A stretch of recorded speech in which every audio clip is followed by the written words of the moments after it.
بسم الله الرحمن الرحيم. الحمد لله وكفى والصلاة والسلام على سيدنا المصطفى وعلى آله وأصحابه وأزواجه وذرياته وأهل بيته وسلم. أما بعد فأعوذ بالله من الشيطان الرجيم. بسم الله الرحمن الرحيم.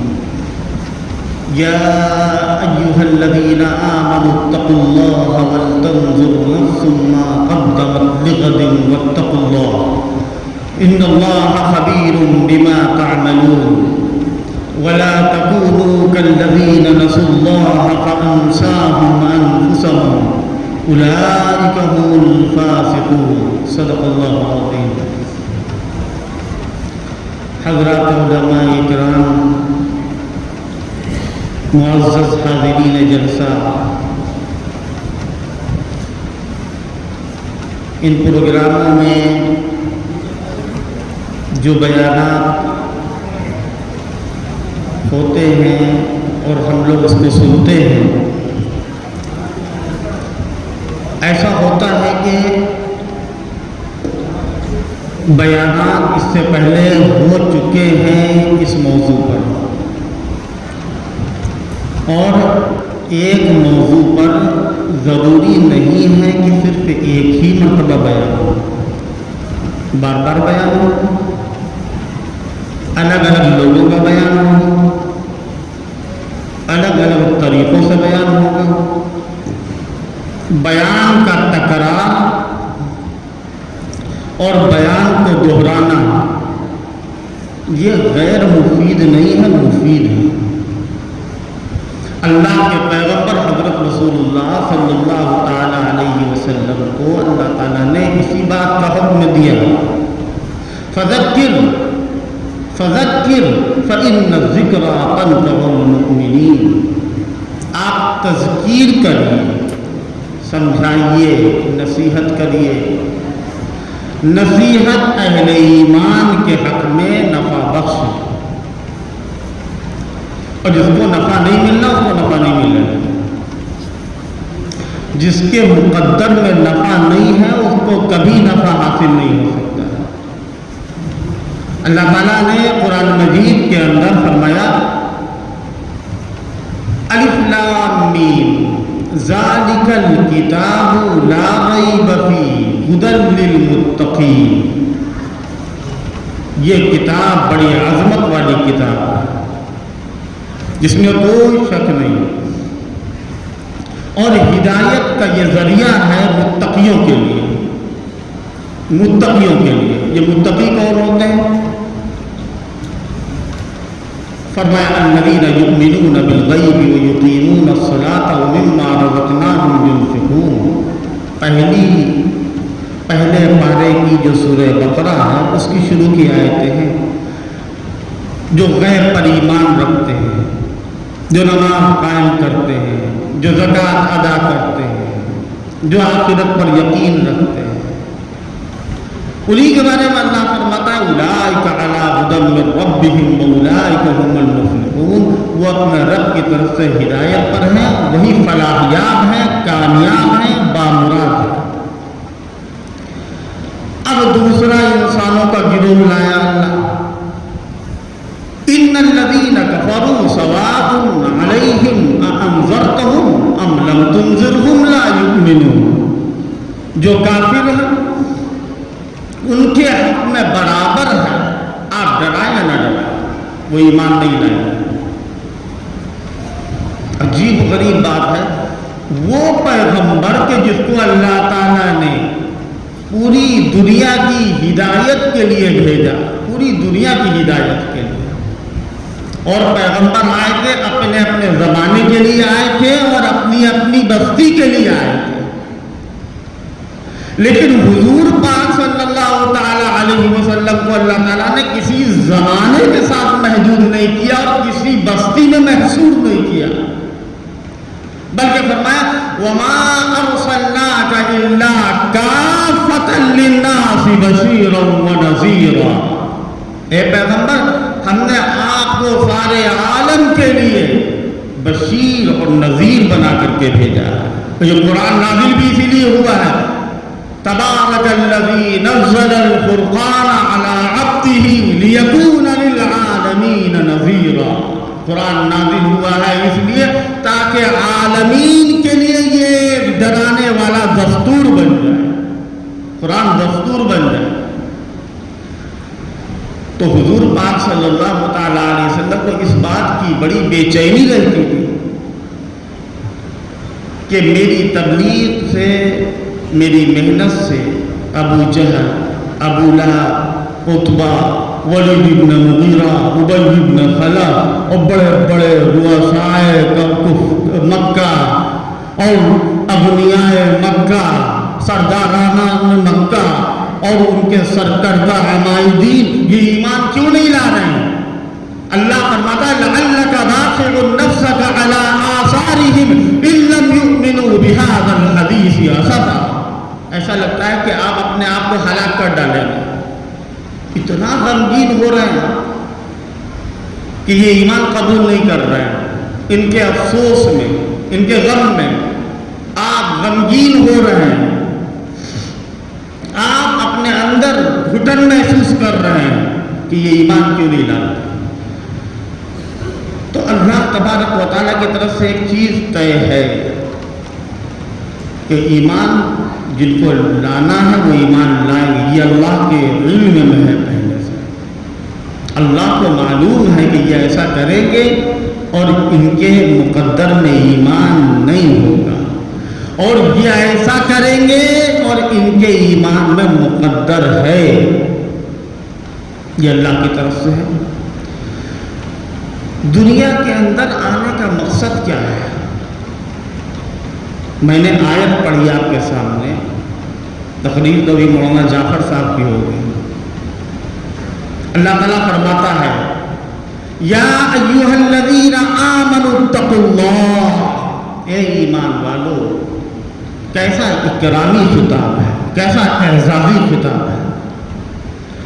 اللہ کیسے اکرام میں فرما رہا ہے اے وہ لوگوں کے جو ایمان لائے. یہ نہیں کہا اے لوگوں، اے وہ لوگوں کے جو ایمان لا چکے ہو، یعنی اے وہ لوگوں کہ جنہوں نے اپنی زبان سے کلمہ لا الہ الا اللہ اور محمد الرسول اللہ کا اقرار کر لیا. میں نے اس سے پہلے کبھی بتایا تھا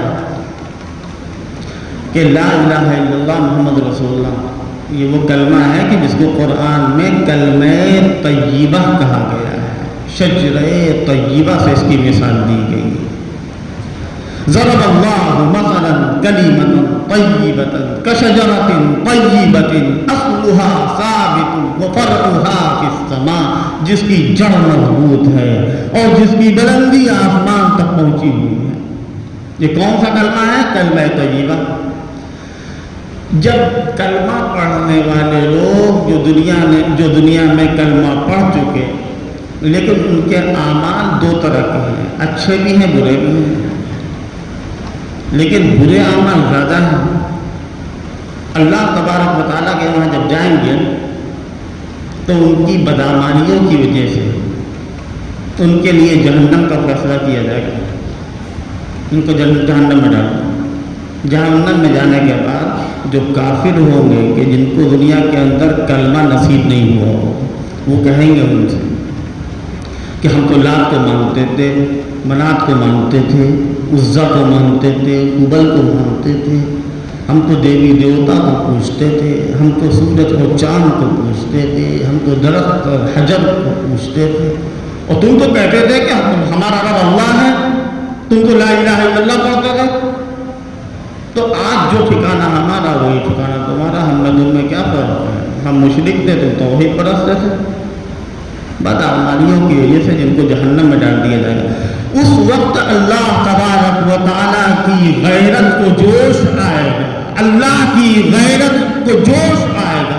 اللہ فرشتوں کو حکم دے گا کہ ان کلمہ پڑھنے والے گناہگار بدعمال لوگوں کو جہنم سے نکالو اور جنت میں لے آؤ. اس وقت کافر یہ تمنا کریں گے کیا اچھا ہوتا کہ ہم نے دنیا کے اندر اپنی زبان سے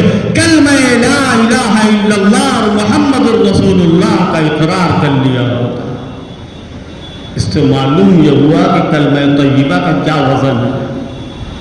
اللہ تعالیٰ آخر وقت میں اس کی توفیق دے دے. مرتے وقت شیطان آتا ہے اس وقت بھی بہکاتا ہے کہ یہودیت پر مرو، عیسائیت پر مرو، مجوسیت پر مرو. اور جس کا خاتمہ ایمان پر ہونا ہوتا ہے تو وہ نہ یہودیت پر مرتا ہے، نہ عیسائیت پر مرتا ہے، نہ مجوسیت پر مرتا ہے، بلکہ وہ اسلام پر اور ایمان پر مرتا ہے. ایمان پر خاتمہ ہو جائے اور مرتے وقت اگر کلمہ نصیب ہو جائے. ایک حدیث ہے، غور سے سنیے گا، اللہ تعالیٰ ہم کو عمل کرنے کی توفیق نصیب فرماتے ہیں. اللہ کے پیغمبر نے فرمایا من کان فی آخر کلامہ من الدنیا لا الہ الا اللہ دخل الجنہ. دنیا کی ساری باتوں میں اگر اس کی زندگی کی آخری بات کلمہ لا الہ الا اللہ اس کے زبان سے نکلی تو وہ جنت میں داخل ہو گیا، جنت میں داخل ہو گیا. اور جنت اور جہنم یہی دونوں چیزیں ایسی ہیں کہ جن کو اللہ تعالیٰ نے سامنے رکھ کر کے ہم کو پیدا کیا ہے. الذی خلق الموت والحیات لیبلوکم ایکم احسن عملا وہو العزیز الغفور. اس نے موت اور زندگی کو بنایا. کس لیے بنایا؟ کوئی آدمی یہ سمجھے کہ ہم بیکار پیدا ہوئے ہیں، ہم دنیا میں بیکار آئے؟ بیکار کوئی نہیں آیا ہے. اللہ نے ہم کو اس لیے پیدا کیا ہے کہ ہم کو اللہ کے وہاں جانا ہے. اسی لیے جو آیت میں نے پڑھی اللہ فرماتا ہے یا ایھا الذین آمنوا اتقوا اللہ ولتنظر نفس ما قدمت لغد. اے ایمان والو ڈرو اللہ سے اور کل کے لیے سوچنا چاہیے ہر شخص کو، کل کے لیے، مستقبل کے لیے، اس کے بعد والی زندگی کے لیے. ہم لوگ قبر میں جاتے ہیں دفنانے کے لیے، جب مٹی ڈالتے ہیں تو کیا کہتے ہیں؟ منہا خلقناکم وفیہا نعیدکم ومنہا نخرجکم تارۃ اخری. یہ دعا ہے. ترجمہ اس کا کیا ہے؟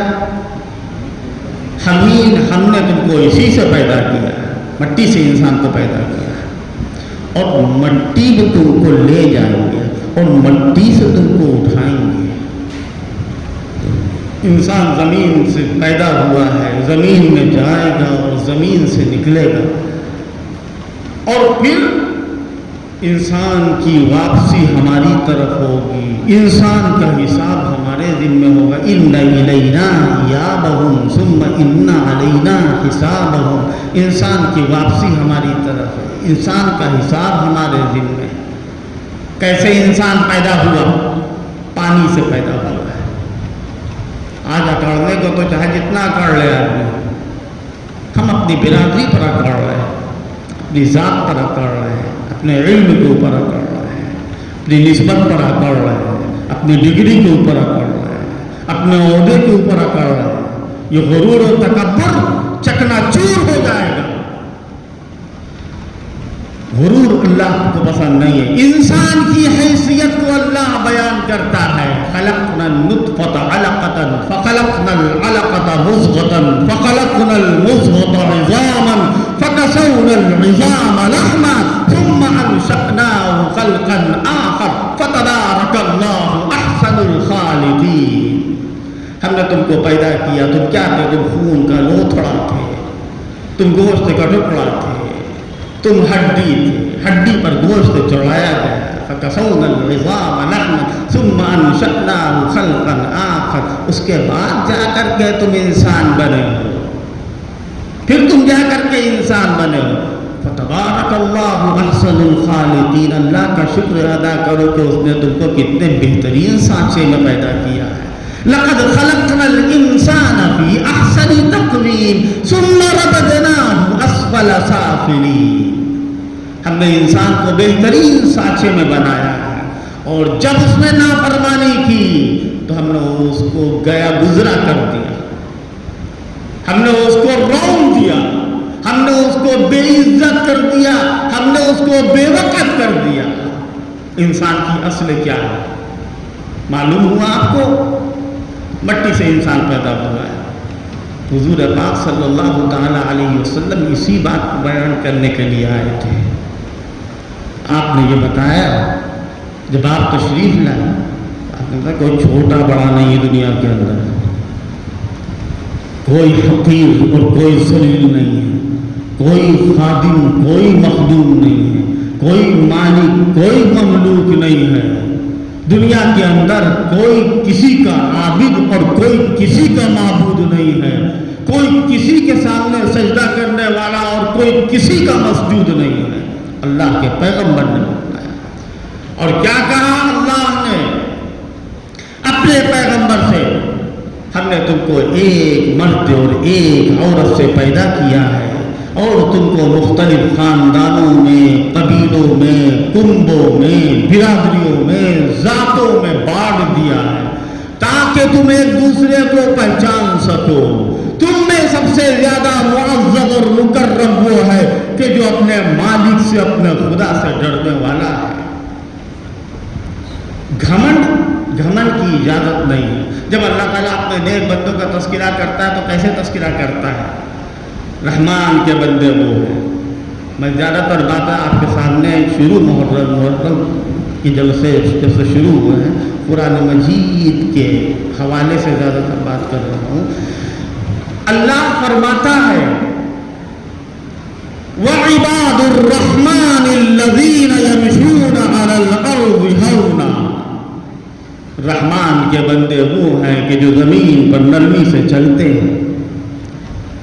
رحمان کے بندے وہ ہیں کہ جو زمین پر نرمی سے چلتے ہیں، عاجزی کے ساتھ، انکساری کے ساتھ، فروغنی کے ساتھ، اس طرح چلتے ہیں کہ وہ اپنے آپ کو غلام سمجھتے ہیں، اپنے آپ کو بندہ سمجھتے ہیں۔ الذین یمشون علی الارض ہونا، جو رحمان کے بندے وہ ہیں کہ جو زمین پر نرمی سے چلتے ہیں۔ اچھا، دنیا کے اندر اگر کسی کو اکڑنے کا حق حاصل ہوتا، اگر کسی کو گھمنڈ کرنے کا حق حاصل ہوتا، تو اللہ کے بعد اس دنیا کے اندر سب سے اعلیٰ، سب سے بالا، سب سے برتر جو ہستی، امام الانبیاء، تاجدار مدینہ، جناب محمد الرسول اللہ صلی اللہ تعالی علیہ وسلم۔ آپ جس کو چاہتے دھتکار دیتے، جس کو چاہتے مار دیتے، کیوں؟ اس لیے کہ آپ سید الاولین والآخرین ہیں، آپ سید الجن والبشر ہیں، آپ سید الاولین والآخرین ہیں۔ لیکن جب قرآن اترتا ہے تو اللہ یہ تعلیم دیتا ہے اما الیتیم فلا تقہر واما السائل فلا تنہر۔ کیا فرمایا اللہ نے؟ اما الیتیم فلا تقہر، جو یتیم ہے اس کے اوپر بھی آپ ظلم ادنا درجے کا بھی نہیں کر سکتے، مطلق ظلم نہیں کر سکتے۔ جو مانگنے والا ہے، سوال کرنے والا ہے، آپ اس کو جھڑک نہیں سکتے۔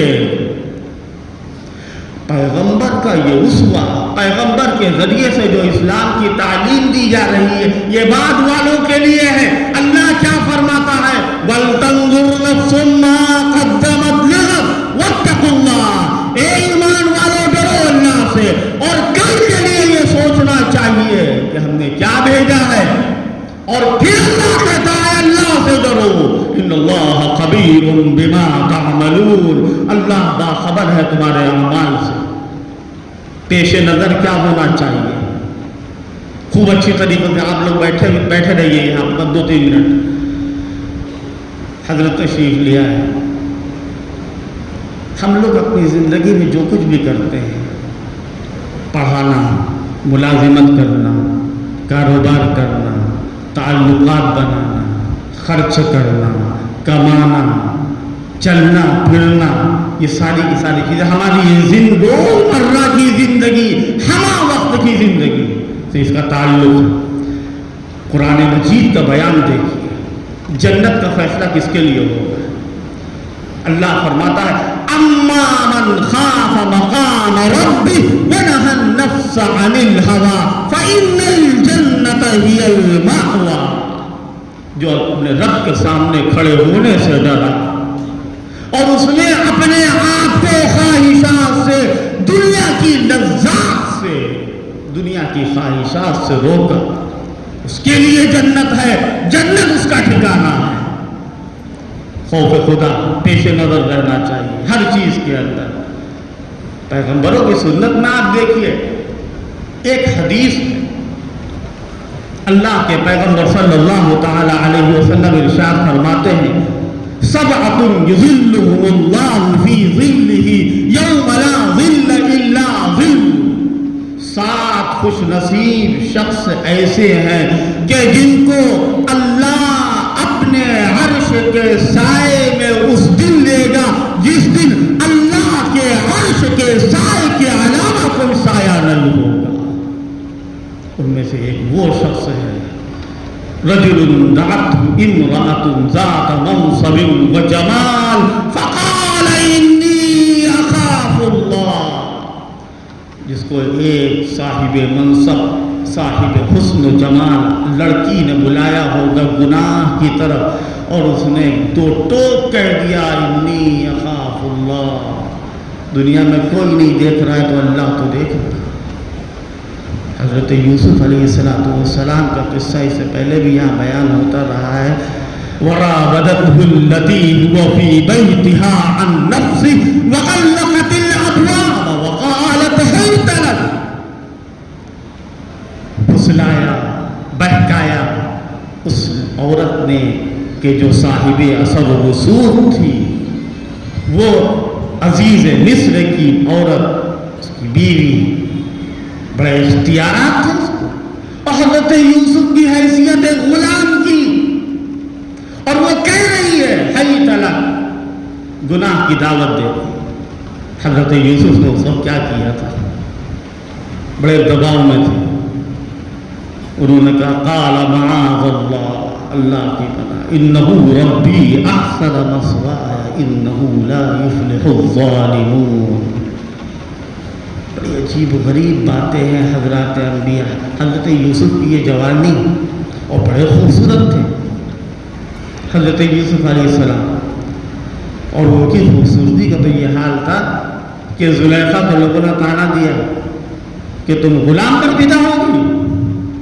وقال نسوة في المدينة امرأة العزيز تراود فتاها عن نفسه قد شغفها حبا إنا لنراها في ضلال مبين فلما سمعت بمكرهن أرسلت إليهن وأعتدت لهن متكئا وآتت كل واحدة منهن سكينا وقالت اخرج عليهن۔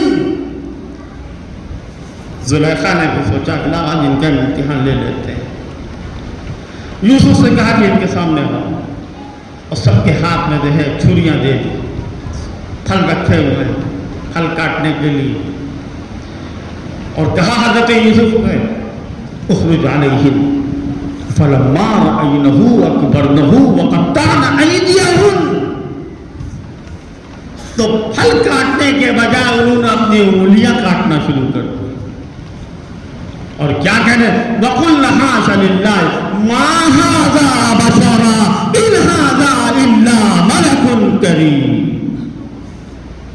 میں یہ باتیں اس لیے بتا رہا ہوں کہ یہ وہ چیز ہے کہ جس کا تعلق ہماری عزت و ناموس کی تحفظ سے ہے۔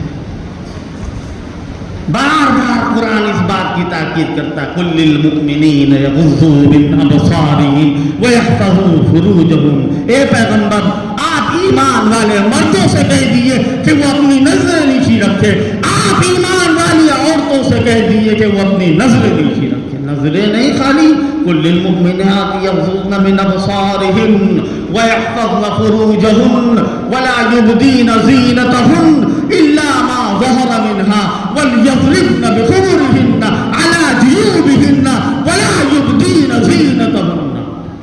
کیسا پردے کا اہتمام ہے۔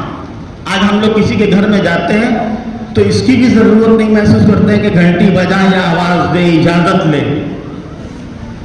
اللہ کیا فرماتا ہے سورہ نور کے اندر کہ جب تم کو کسی کے گھر میں داخل ہونا ہو تو بغیر اجازت کے داخل نہیں ہو سکتے ہو. فَإِن لَمْ تَجِدُوا فِيهَا أَحَدًا فَلَا تَدْخُلُوهَا حَتَّى يُؤْذَنَ لَكُمْ. اور اگر اندر کوئی آدمی تم سے ملنا نہیں چاہتا ہے، اگر گھر میں کوئی مرد نہیں ہے، صرف عورتیں ہیں، اور وہ عورتیں تم سے بچنا چاہتی ہیں اور وہ الٹے کر رہی ہیں کہ یہاں کوئی نہیں ہے، لیکن ہم کو اس چیز سے دلچسپی ہے کہ ہم اپنی بات کو لمبی کریں. اللہ کیا کہتا ہے؟ اپنے گھر کے دروازوں پر اس بات کو ٹانگ لیجئے، لگا لیجئے. اللہ کیا کہہ رہا ہے؟ وَإِذَا قِيلَ لَكُمُ ارْجِعُوا فَارْجِعُوا هُوَ أَزْكَىٰ لَكُمْ. جب تم سے کہا جائے کہ لوٹ جاؤ تو تمہیں لوٹ جانا چاہیے. زیادہ بزد نہ ہو، زیادہ اس میں دلچسپی مت لو. یہ چند باتیں جو میں آپ کے سامنے عرض کر رہا ہوں بہت کام کی اور اس وقت ہمارے معاشرے کی ضرورت کی ہے. میں اپنی بات کو یہیں پر ختم کرتا ہوں. انشاءاللہ اصلاح معاشرہ سے متعلق بیانات ابھی جو 2-4 دن رہ گئے ہیں اس میں ہوتے رہیں گے. میں حضرت مولانا جعفر صاحب کا تعارف کس طرح کراؤں؟ یہ محتاج تعارف نہیں ہے، بڑے صاحب علم ہیں، صاحب نسبت ہیں، اور اپنے اسلاف اور اپنے بزرگ اور خاندان کے بڑوں کے علوم اور فنون کے امین و وارث ہیں. ان جلسوں میں اس سے پہلے بحیثیت مقرر کبھی تشریف نہیں لائے، لیکن ان کی ضرورت ہے. ان کے بیان کی ہمیں اپنے طور پر میں نے دیکھا ان کے بیانات بہت مقبول ہوتے ہیں. اللہ تعالیٰ ان کو توفیق نصیب فرمائے اس بات کی کہ یہ ہمارے بیچ میں بڑی محبت سے تشریف لیا ہے. اور میں نے تو اشتہار میں ان کا نام بھی نہیں دیا تھا، مجھ سے چوک ہوئی اس بات کی، لیکن انہوں نے سوچا کہ حضرت کے انتقال کے بعد پتہ نہیں کس طرح جلسے چل رہے ہوں. میں نے ان سے کہا کہ آپ کی ضرورت ہے، کچھ سمجھ کر کے حضرت تشریف لیا ہے. اللہ تعالیٰ ان کی تشریف آوری کو قبول فرمائے.